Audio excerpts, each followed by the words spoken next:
Hello friends, welcome to back on my channel. तो आज मैं आपको फ्रिल वाली पफ स्लीव बनाना बताऊंगी। तो उसके लिए हमने ये कपड़ा ले लिया है जो हमारे ब्लाउज़ की लाइनिंग से बचता है, मेन कपड़े से बचता है। तो उसमें हमें ये स्लीव निकालनी है। उसके लिए हम इसको 4 परतों में ही फ़ोल्ड करेंगे, जैसे हम बेसिक से फ़ोल्ड करते हैं। पर इसमें एक ट्विस्ट है कि जब हम अपने कपड़े को 4 परतों में फ़ोल्ड करते हैं तो उससे हम 2 स्लीव निकालते हैं। पर यहाँ पे हम 2 स्लीव की 1 स्लीव बनाएंगे, क्योंकि हमें उसमें पफ निकालनी है। तो हमें अपनी स्लीव 5 इंच तक तैयार करनी है, पर इसमें हम 2 इंच और ऐड करेंगे, क्योंकि हमें इसमें फ्रिल भी डालनी है। और इसके बाद हम आधा इंच ऊपर से मार्जिन भी लेंगे सिलाई के लिए अलग से।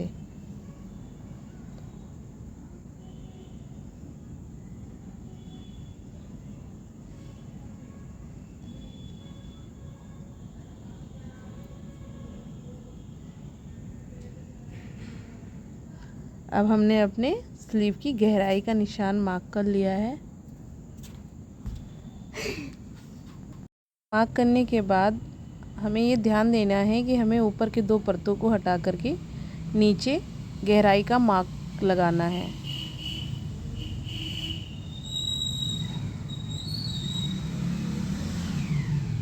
और इस गहराई पे जो निशान हम लगा रहे हैं नीचे के फोल्ड पे, हमें वही उसी को कटिंग करना है, ऊपरी भाग को कटिंग नहीं करना है। और ये जो हम तिरछा निशान लगाते हैं अपनी स्लीव को, जो आगे का होल बनाना होता है, तो गोलाई देना होता है स्लीव की, तो इसमें हमें ज़रूरत नहीं पड़ती है, क्योंकि बाकी जो कपड़ा है फ्रिल में चला जाता है। तो अब हम इसको काट के निकाल लेंगे। आपको यहाँ ध्यान देना होगा कि साथ में आपको कपड़ा नहीं काटना है ऊपर वाला, सिर्फ नीचे ही गहराई देनी है। तो ये हमारा स्लीव कट गया है। और अब इसकी गोलाई को हम थोड़ा फाइन कर देंगे, और नीचे के कपड़े में एक साइड हम गोलाई भी और गहरी करेंगे, जो आगे के साइड में लगता है।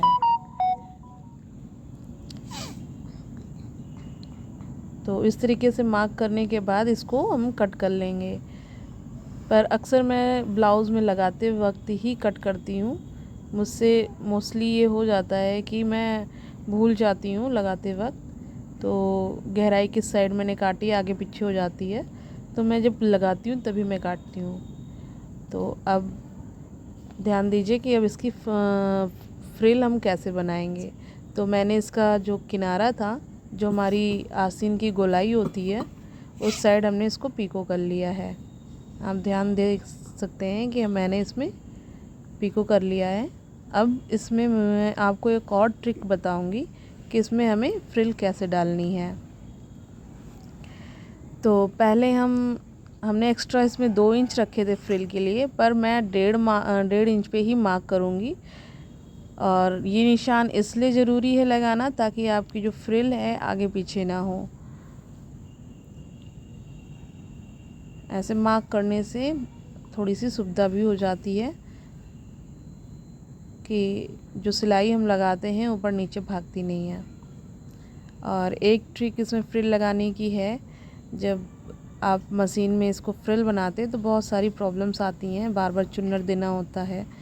तो आपको अपनी 2 फिंगर्स को वी शेप में ओपन कर लेना है, और जो मार्क करा है हमने बस उसको बीचों बीच रखना है, और ऐसे कपड़े को हमें निडल की तरफ धकेलना है।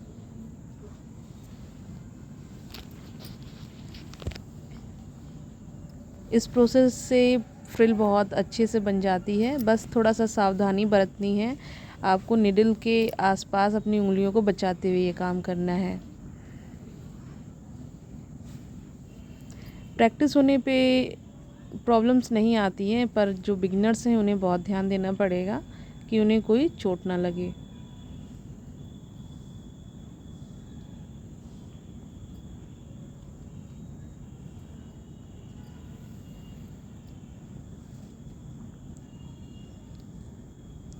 तो अब हमारे स्लीव की गेदर्स पड़ चुके हैं, फ्रिल्स हमने लगा ली है।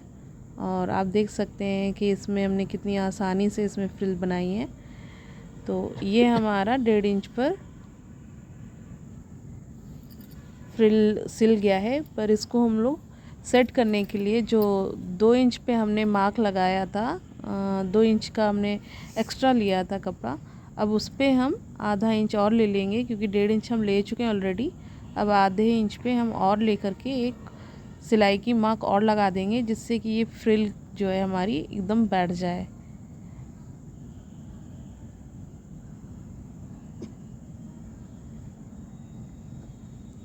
आपके दिमाग में आ रहा होगा कि ये दूसरी सिलाई लगाने पे ये पता नहीं अच्छा दिखेगा या नहीं दिखेगा, पर इसके ऊपर हमें लेस लगाना है, तो ऑलरेडी ये सिलाई उसके नीचे छिप जाएगी।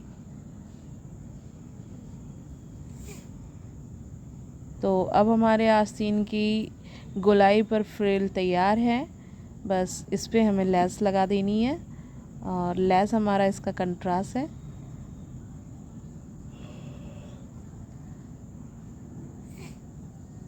तो कंट्रास्ट के लिए हमें धागा को, ऊपर वाले धागे को हमें चेंज करना है, बाकी नीचे का धागा सेम रहेगा, कोई दिक्कत नहीं करता।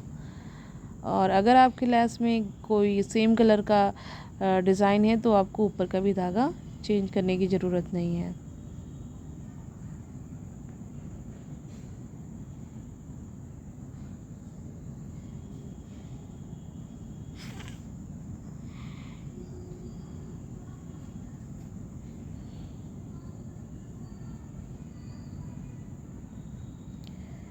तो ये हमारा आस्तीन की गोलाई तैयार है।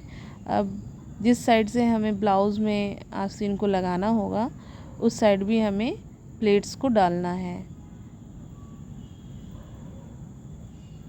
तो यहाँ पे आपको जो हमने आगे चुन्नट डाली हैं उसके अपोज़िट हमें इसमें डालनी होंगी।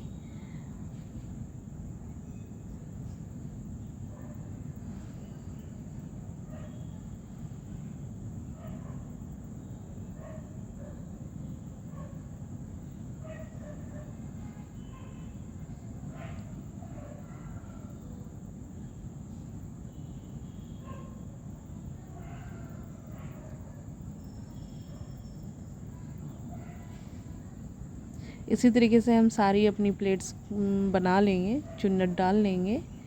और अब बस इसको एक और लास्ट फिनिशिंग देंगे इसकी साइड्स को सिल करके।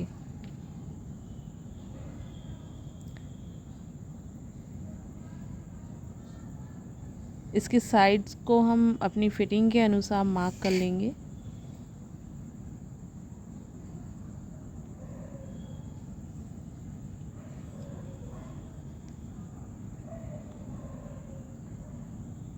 और मार्क करने के बाद हमें ऊपर नहीं, हमें जहाँ पे हमने लेस को लगाया है बस उसी जगह पे हमें फिटिंग देनी है। और इसके बाद हम उस पर फिटिंग देने के बाद मशीन को चला लेंगे, और हमारा पफ स्लीव इसके बाद रेडी हो जाएगा।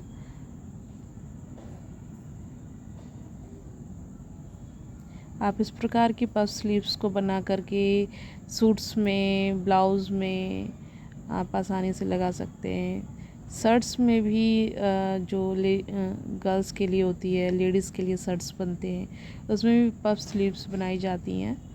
तो इस तरीके से आप बना करके लगा सकते हैं।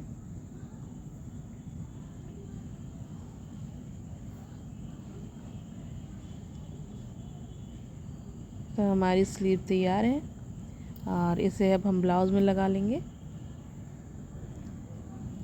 तो आपको ध्यान देना होगा कि जो हमारी पफ स्लीव की सिलाई थी, जहाँ पे हमने फिटिंग दिया था उसको, और हमारे ब्लाउज की स्लीव की जो सिलाई है उसको एक दूसरे को समान रख करके उस पर हमें जो हमारा शोल्डर होता है उसके साइड में चलाना है, कम से कम 3.5 इंच तक।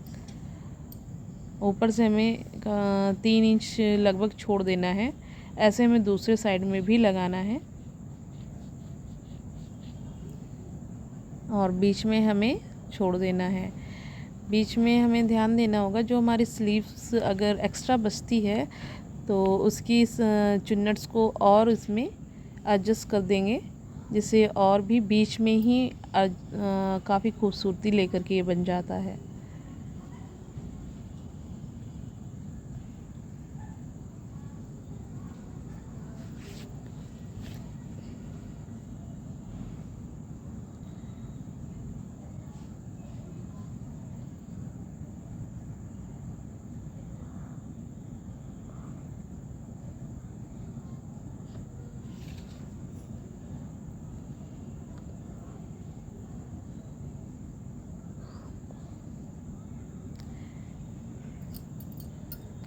तो अब हमारी स्लीव्स रेडी हैं। और आपको मेरी स्लीव्स की ये डिज़ाइन कैसी लगी, मेरा बताने का तरीका कैसा लगा, ये ज़रूर बताइएगा। और बहुत सी चीज़ें होती हैं जो वर्ड्स में नहीं कही जाती, कुछ चीज़ें देख कर ही समझ में आती है, इसलिए वीडियो लोग डालते हैं। तो आप बताइएगा आपको कैसा लगता है मेरा बताने का तरीका। और इसी तरीके से और भी वीडियोस देखने के लिए मेरे चैनल से जुड़े रहें, मेरे चैनल को सब्सक्राइब करें, लाइक करें और प्लीज़ एक दूसरे को शेयर भी कीजिए। Thanks for watching.